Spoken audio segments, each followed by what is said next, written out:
Welcome to our first grown-up conversation, Ayan. I think we should start by explaining to everyone why I'm going to call you Indu Auntie through this session. Indu Auntie is the mother of a very good friend of mine from school.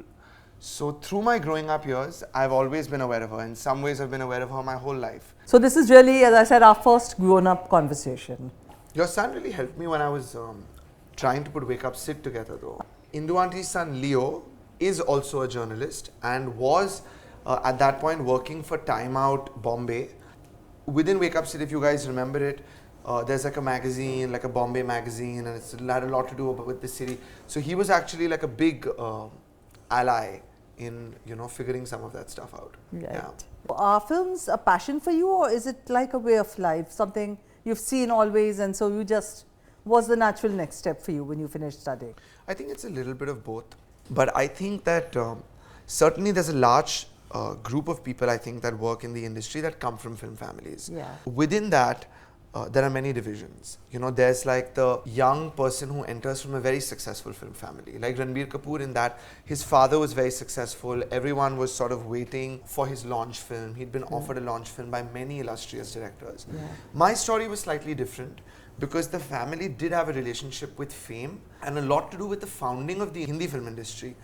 But it was really like the golden era of my family was my grandfather's time. True. And I sort of grew up with a not very successful father who was part of films. My father was also an actor. His name is Mr. Yeh Mukerji. But if you guys have seen Jo Jeeta Wahi Sikandar, he's the coach for the bat team. Right. And most of my cousins, we did have some success in my generation. Kajal and Rani are my cousins. But a lot of them, actually, most of them tried to enter films as writers, actors, directors, and all of them had consistently failed. True. So I was in a really awkward place, because there was this sort of cloud of failure, in a sense, hanging over anyone who wanted to work in films. There was always a little bit of apprehension, I think. It was complicated. It wasn't like I grew up in the thick of the film industry. It's not like I knew Karan Johar, Ranbir Kapoor, all of the people that I hang out with and fraternize with today. Yeah. So I think films are part passion, part way of life for me. Okay. Did Wake Up Sid come from there? The fact that you also were looking for yourself, you were finding yourself, discovering what your capabilities were, which is what Wake Up Sid is all about. Yeah, Indu Auntie, it's this question of whether Wake Up Sid is a slightly autobiographical film. True. I've been asked so many times, and it's such a, I really don't have a very straight answer to the question. Because I think that all films are autobiographical in some way. Even if I was making American Hustle, which I just watched yesterday and it's my favorite film of this year. Okay. And it's a film about a scandal, a fraud scandal in the 70s, a completely way out story.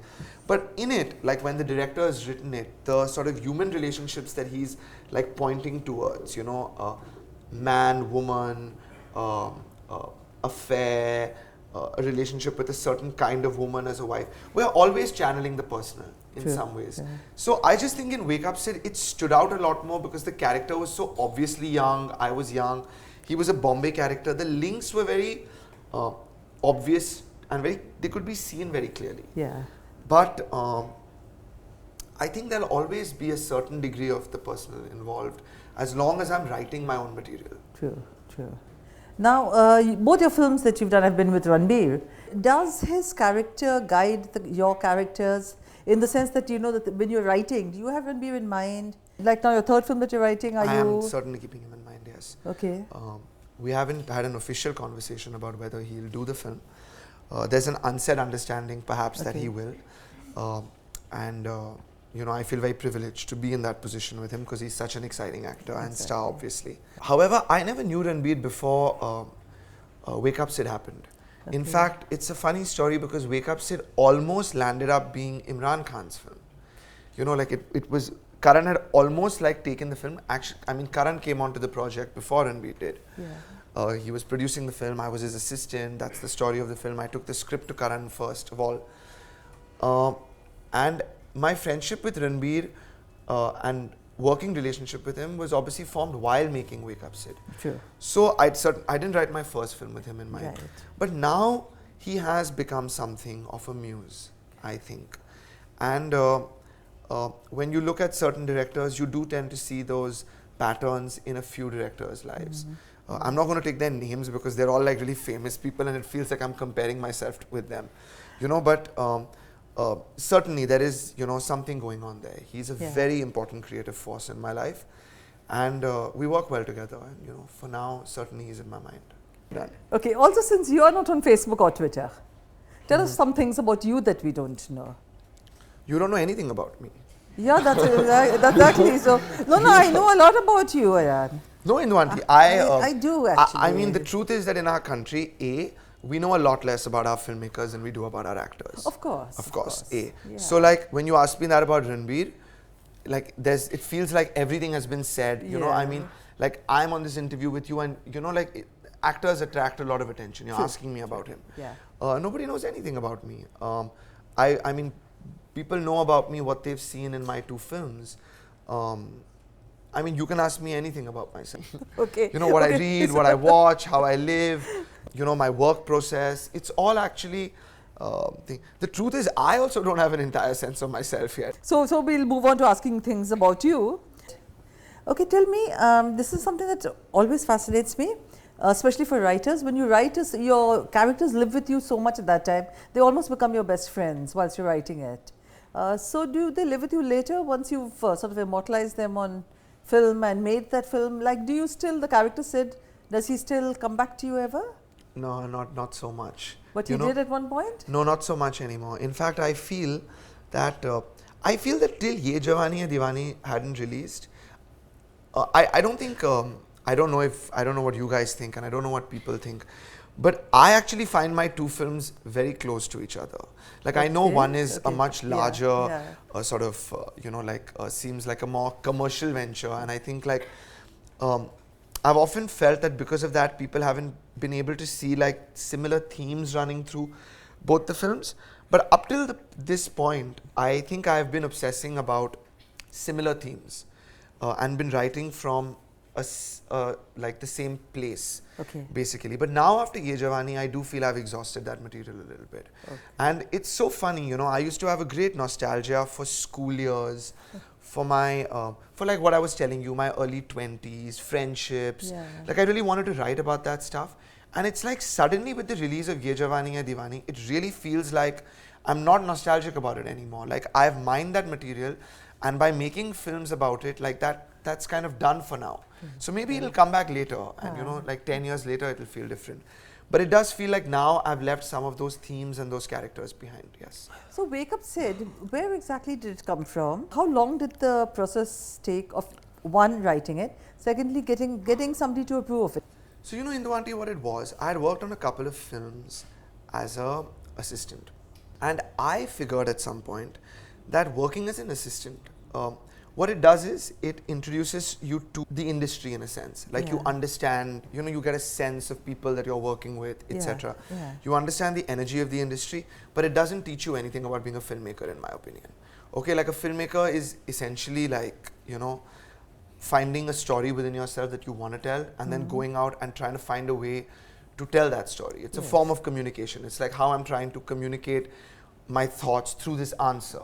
And so at some point I realized, okay, this assistant giri is only going to take me so far. It doesn't mean I'm going to become a filmmaker. But what could perhaps take me one step towards becoming a filmmaker is write a story. You know, like, don't waste all your time just like working on set, figuring out, you know, when will the food arrive for the actors and what time will the actors arrive on set. Now, I had never written a screenplay. I never went to film school, so it never happened naturally in that process. And I certainly wasn't someone who was born as one of those people who was writing through my teenage years, etc. But I decided ki yaar, you know, I have to write a story somehow. And I got jacked. It was really hard. Like, the first time you sit down to write a screenplay, it's extremely hard because in some ways you come completely face to face with your mediocrity, with your lack of creativity. You know, most days when you sit down to write, you have no idea how you're going to take a little idea and string it into a screenplay. And it's a little bit like jumping into a swimming pool without knowing how to swim. I knew I wanted to write a script, but I had no structure, no guidance of how to go about it. So what that results in is a lot of intoxication, a lot of hanging out, a lot of like wasting your time, a lot of not working and not making any money, and you know, sort of being brave enough, I think, to say that it's okay, you know, like it's fine. I'm 23. I don't have a job, but I'm not going to like just take on a job because I want to. I'm going to find a way to finish this script. Yeah. And so I started saying that I wanted to be a writer when I was 23, and it was 2006, like halfway through, maybe the beginning. Until 2008, I had nothing. I didn't have a page. It was like almost 2 years, a year and a half. I traveled. You know, my folks were, I suppose, getting a little anxious. I was living off their money. You know, I watched films avidly. I read a lot of other screenplays. Just broke my head a lot. And then finally, like, you know, kar karke, like try kar karke, in the beginning of like 2008, something happened. Like, like I started seeing within myself the story that I wanted to tell. Or, you know, it became more clear to me. I gained more clarity into myself. And then I wrote the script. And when I finally wrote it, I wrote it in a span of just 2 months. I think a certain kind of discipline really helped me finish writing that material. What brought the discipline? Something, there must have been some event or some, you know, some sort of an epiphany, something that... Yeah, hitting absolute rock bottom. Okay. You know, feeling like nothing is going to happen in my life, and I just, like, absolute desperation. You know? That was it. At some stage, I had identified the feeling of the film that I wanted to tell.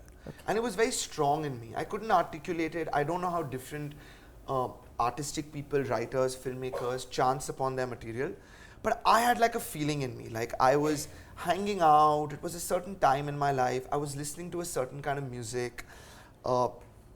And as these like early 20s were passing, I was already kind of nostalgic for them. You know, like it was in some ways, while I was struggling, it was also a wonderful time. Like I was very keenly aware of my youth, you know, in a way that I feel now I've already, like, if I was to, I would never be able to write that film today. Okay. You know, like I would go out in the middle of the night and be hanging out with a friend in Bombay, and I would be like, you know, there was such a sense of newness to everything, and just like a certain kind of drinking in from life. And I was like, I need to put this in a film because it's such a wonderful feeling that I'm feeling. Let me capture it in a bottle. But my process was so scattered and so artistically I was so artistically carried away in a sense that I couldn't get any work done. You know, I often see this kind of person also. People that you feel have a certain kind of spark, a certain kind of like poetry in their energy, but they just don't have a certain kind of like practicality and a discipline to, you know, truly like finish what they're starting, to really finish a book or really finish a script. And so I would write a few pages and I would get lost. And I would write a few pages, and then I had really hit rock bottom. Like it was a question of becoming an assistant again and working with Karan Johar on My Name is Khan. And I really did not want to do that. I really wanted to, I was like, I've spent a year and a half, I should finish this script. And I just cut out everything from my life. Like I stopped going out. I just stopped like meeting people, just really sort of, you know, like disciplined myself. And it came, you know, like I suddenly, like I had 1 page, and 1 page became 2 pages, and 2 pages became 10. And before I knew it, I was close to an interval, and this script happened. And it was, yeah, I perhaps can't entirely understand even now what that switch was. You know, I give credit to a kind of discipline that came into my life. And then I had the script, and I took it to Karan, who I knew, who I had worked with. And he heard it, and I think he felt a good instinct. He felt that there was like an honest intent in this story. And he said, let's do it. And that's how the film happened. Okay, that's very interesting for struggling writers, you know, those that are looking to make a film. How do you go about it? Up Sid is like more in a down-to-earth space, and the space that's more realistic. And the one, Yeh Jawaani Hai Deewani, of course, is like La La Land, typical Bollywood mainstream thing, which doesn't exist anywhere actually. Now, if you were given the choice of inhabiting one of these two... So you obviously preferred Up Sid. Actually, I did. You did, yeah. I did. I mean, yeah, by the way Yeah. in which you say it, you did, yeah. You know? Though I love the music of Yeh Jawaani, and That's I love what everyone Deepika. says when they say, yeah, we love the music and all, but yeah, we much preferred Wake Up Sid. It just made about like, you know, 1/6 the money of the second film. But what do you do? Yeah, It was just the music. I don't know what to do. No, I love Deepika. And I thought she was presented wonderfully and she was really good. And that was like one of her sort of changeover films, as it were. But the question is that if you could inhabit one of these two places on a totally personal level, which would you choose? Yeh Jawaani Hai Deewani. You would? Yeah, I would. Absolutely. Okay. Why? Because, see, I haven't seen both my films since they came out. I haven't seen Wake Up Sid since the day that it released. Okay. And I haven't seen Yeh Jawaani Hai Deewani since the day that it released. Okay. And perhaps I'll never have a very unbiased and a very fresh reaction to the films. I get a sense that there was a certain innocence when, because you're not the only one who tells me this. A lot of my friends say it as well. Oh, we much preferred Wake Up Sid to Yeh Jawaani Hai Deewani. And so I do want to relook at the film to see if there was like something that perhaps I left behind in that film. Okay. But Yeh Jawaani Hai Deewani was a far more complex film for me. It was a tougher film for me to write. Okay. And I think it said something more poignant than Wake Up Sid managed to say. Okay. And then I really enjoyed the commercial success of Yeh Jawaani Hai Deewani. Of course. You know? No, but like, so you asked me which space I'd rather inhabit. Yeah. To me, Yeh Jawaani Hai Deewani, I stepped away from that experience after the film release more satisfied in some way. I think I felt a little discontent after Wake Up Sid. I felt like, great, I'd been given a pat on the back, I'd been given a place in the industry. But I never understood that, like, why didn't people actually go to the cinema and really watch this film? You know, like, I mean, when you say that you enjoyed it so much more than Jawaani, etc., this isn't, I mean, people just didn't really go out there and buy tickets to watch it. Yeah. You know, it, I suppose, yes. and when people do that to, like, you know, for your work, when they go, like, when everyone goes and they watch it and, you know, it gets that kind of like, it's just a wonderful feeling. I can't describe like what that feeling is. You know, I can't encapsulate it. Yeah, and so, yeah, I think I would choose the Yeh Jawaani Hai Deewani experience perhaps over the Wake Up Sid experience. This also is like, you know, like choose between my two films so strongly. Yeah, I know, you know. It's a slightly mean thing to do. But what people normally say is, you know, your films are like your children and how can you like one Yeah, child better? I'm so happy you didn't like say I suddenly that. feel like I'm betraying the Wake Up Sid experience, you know, like, because it was a really special experience as well. I'm sure it was, I'm sure. It's very difficult for an outsider to come into the film industry or to be able to work it because they don't exactly understand the lingo. You know, when I say lingo, I don't only mean words. The ways and means, as it were, of the film industry. So, what advice would you give a total rank outsider who wanted to make a film?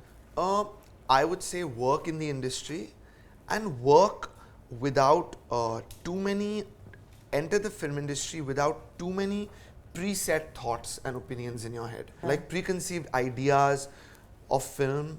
Hindi film industry in general, it's distinct, you know, the our industry.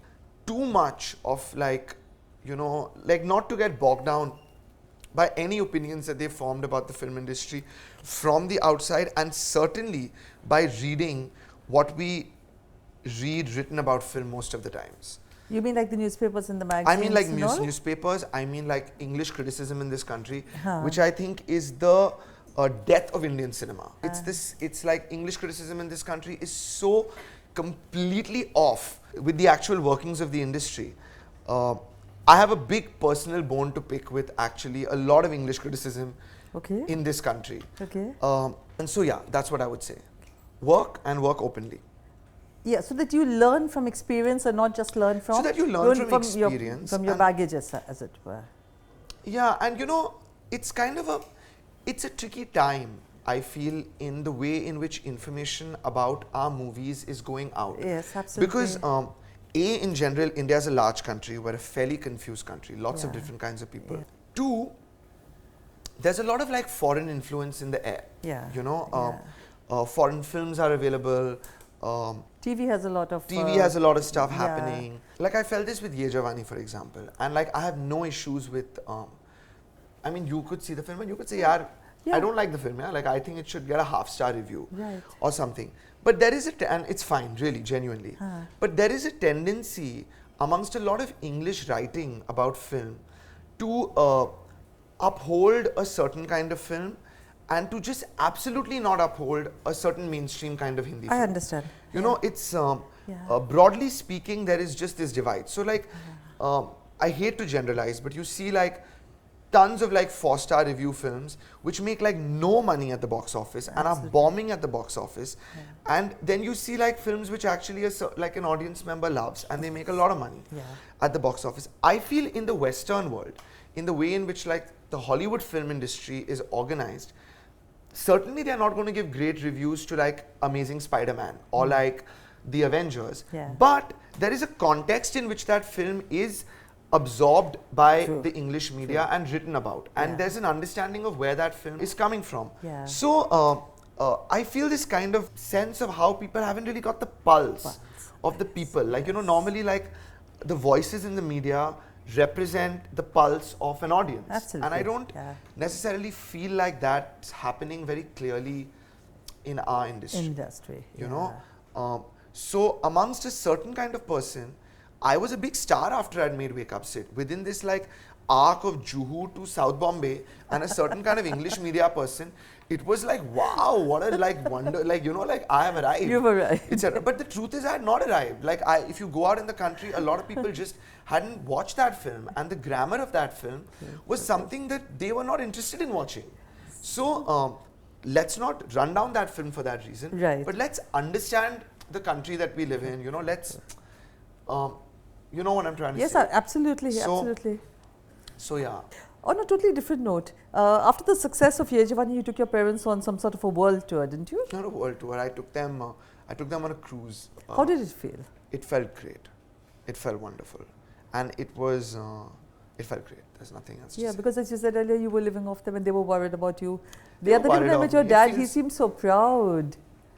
Yeah, though you know my dad. My dad was always proud. You know, he was one of those dads.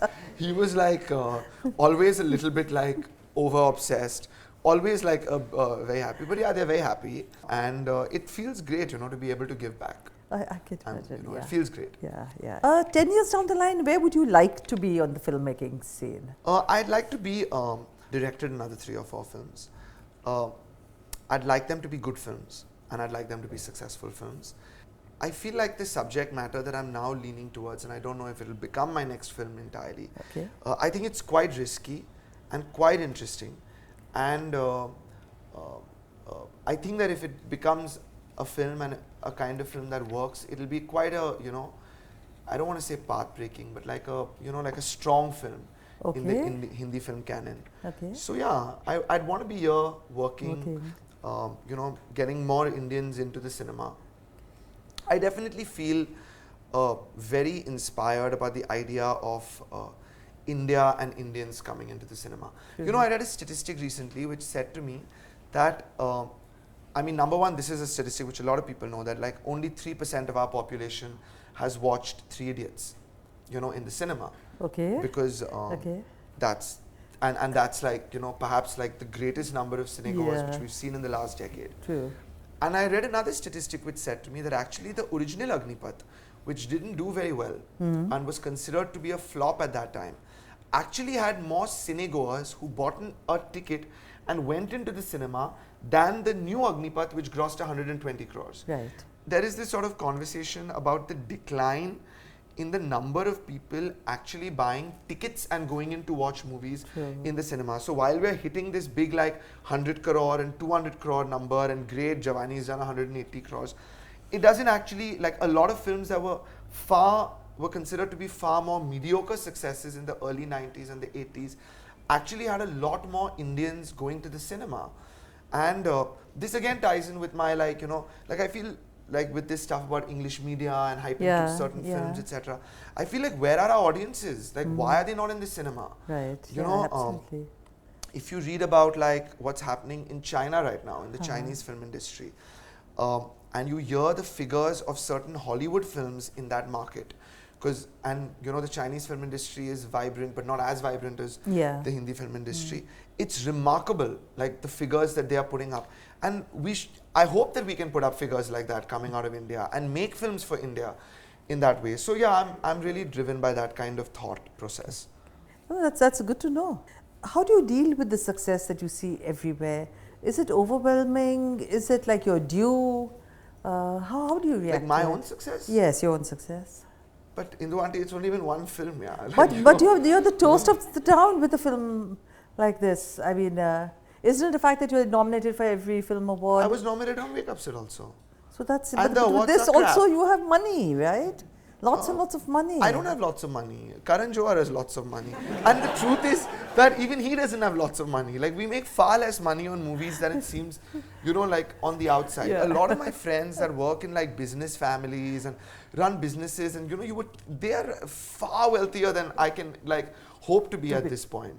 So I'm quite broke actually, you know. Like, I have to get another film out sooner than later.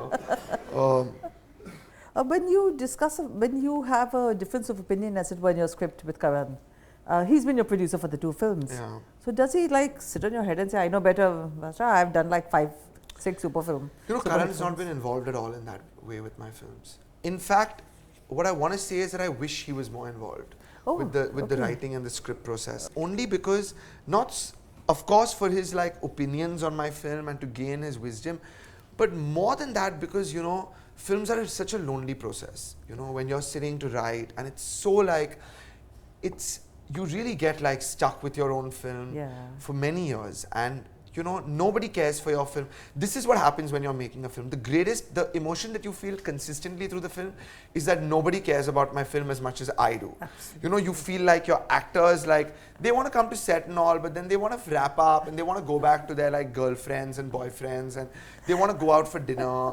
And you know, your ADs and all, of course they care about your film, but it's not their film. You know, they'll eventually want to also like go out and have a drink. True, true.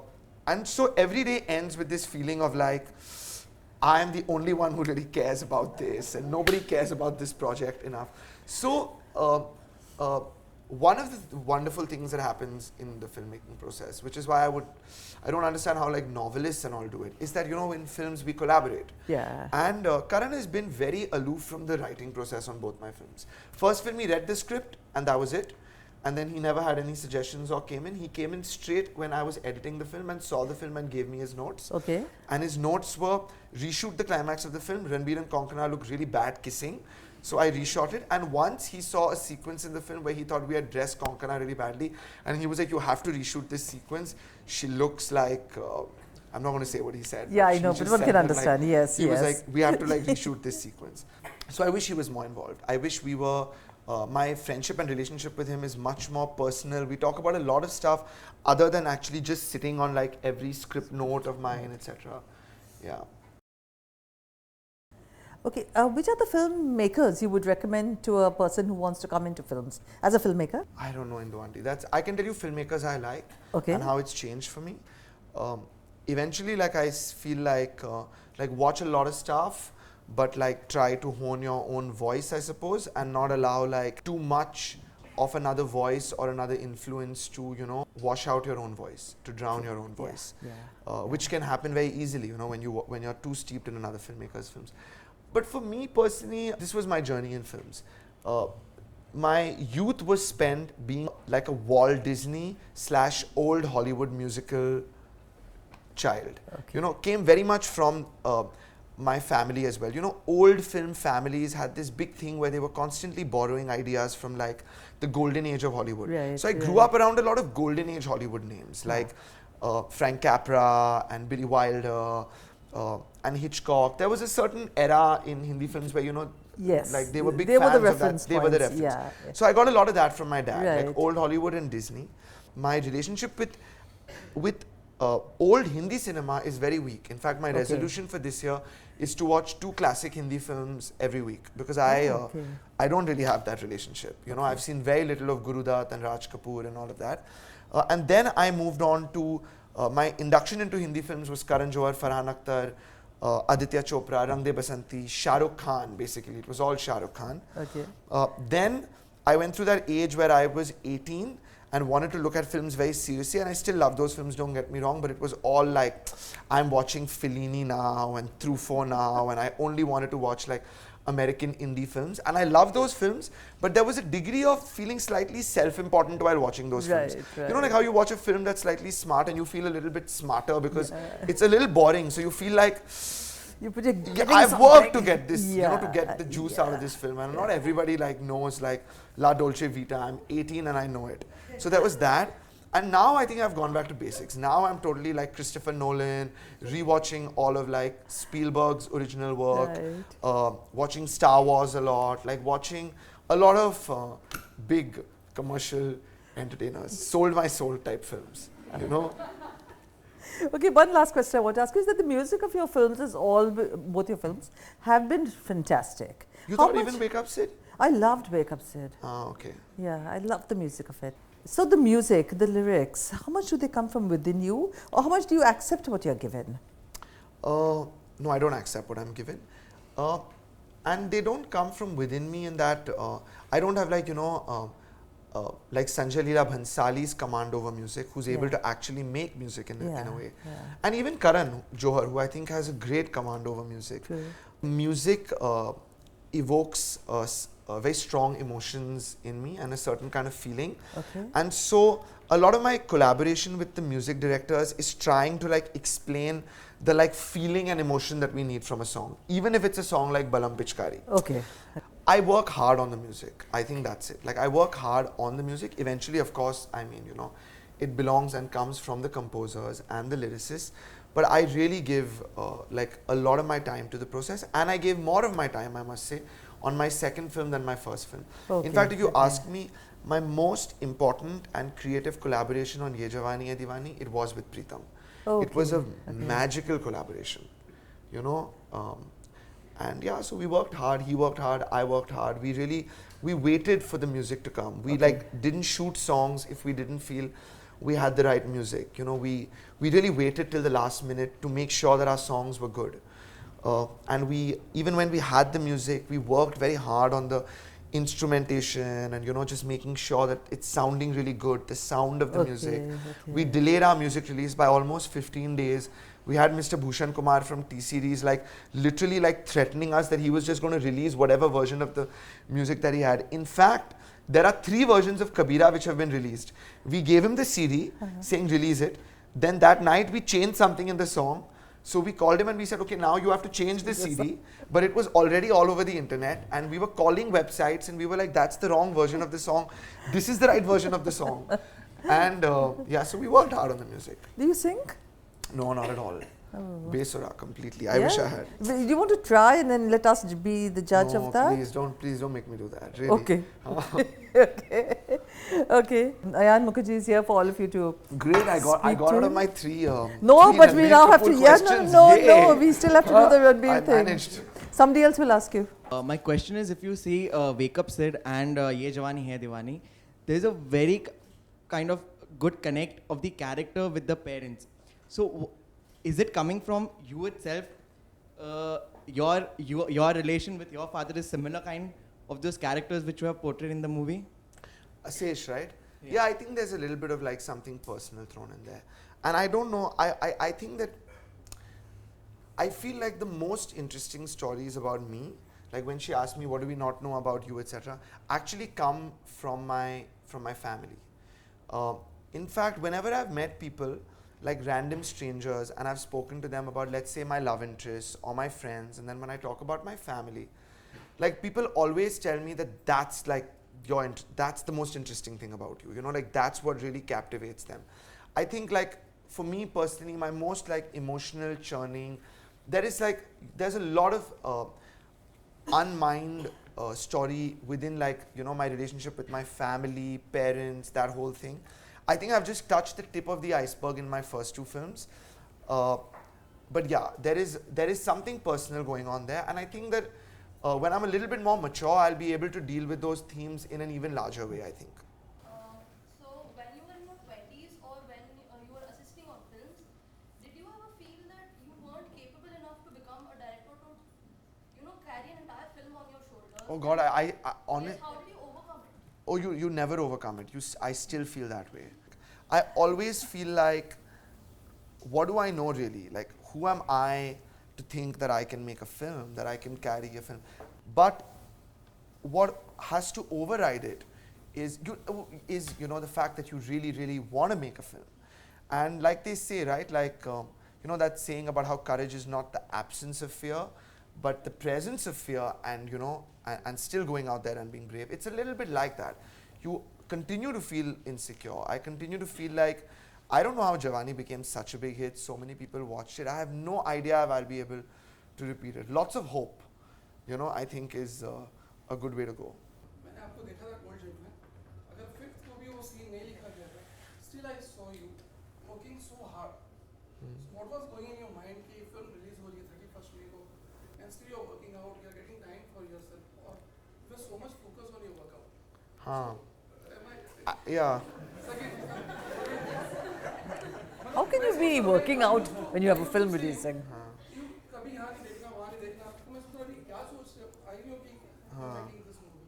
Second सवाल ये है कि आप इसमें नजर आए थे film में एक सीन के लिए, कभी कभी जो गाना चल रहा था, हाँ जी, आप बैठे बिल्कुल, हाँ जी. तो क्या वो हमेशा कंटिन्यू करेंगे? नहीं नहीं, बिल्कुल नहीं. मैं हर फिल्म में तो नज़र नहीं आऊँगा. वो दिन जब वो कभी कभी का गाना चल रहा था, मैं बस बैठ गया. सब लोग का मूड था, रणबीर को थोड़ी मस्ती चढ़ी हुई थी. सेड बैठ जाओ, तो मैं बैठ गया. It was just a one short thing, it didn't matter. Gym, honestly, the honest thing is two reasons. Number one, I've always gone to the gym. I feel it makes me look better, and when I don't go to the gym for many days, I feel that I won't look so good. So I like to look good. But in that time, actually मैं consistently नहीं जा रहा था gym. Once in a while I used to go, क्योंकि also, you know, it's kind of like a stress buster. Like when you're very tired, some exercise, like it gets your mind thinking again, etc. Even now, like when I'm writing, I make sure that I'm exercising a lot. It gives you a good energy. So that's why on and off through my film, जब भी मुझे वक्त मिलता था shoot के दौरान, तो of course I was not going to the gym so regularly, but I would go to the gym whenever I felt कि मेरे को 1 घंटा मिल सकता है gym के लिए. जिम में मैं अभी सीरियस क्या सोच रहा हूँ अभी वो सब मुझे पता नहीं है. ऐसे ही, you know, शायद कुछ भी नहीं सोच रहा था, शायद बहुत कुछ सोच रहा था. Depends on the day. You just said you like stars, working with stars. So was Konkona your first choice for makeup? Oh, yeah, she was actually. Yeah, she was. But I'll tell you what, in my head, Konkona and Ranbir she was a big star in my head at that point in time. When we cast, me and Karan often joke about this. When we cast Ranbir and Konkona, we thought, what a casting. Like, wow, India is going to go crazy about this casting. So interesting, unconventional. And at that point, Ranbir was doing a film with Katrina called Ajab Prem Ki Gazab Kahani. So we were thinking, who's going to watch that film, yeah? You know, with like Ranbir and Katrina, you know, like one, it's like looking like one cheap comedy type. Look at our film, we have Ranbir and Konkona, man. Interesting casting. And I remember I met Katrina, I had gone to the sets of Ajab Prem Ki Gazab Kahani. And I met Katrina, so Katrina just asked me one day, said, hey, how come you do Konkona in your film and all? And I was just thinking, what does she know? Like, you know, look at my casting. It's so exciting. But, yeah, at that point, honestly, I love Konkona as an actress. I really love her. In fact, if you ask me, I think of her even now and how she used to do certain things. And I feel that me and Ranbir were able to get really close on Wake Up Sid. And I think he was, at that point, I haven't seen the film now, but came across so nicely in that film because Konkona completely took care of herself. You know, we learned so much working with her. That's it on the question front. I had identified the feeling of the film that I wanted to tell. And it was very strong in me. I couldn't articulate it. I don't know how different artistic people, writers, filmmakers chance upon their material. But I had like a feeling in me.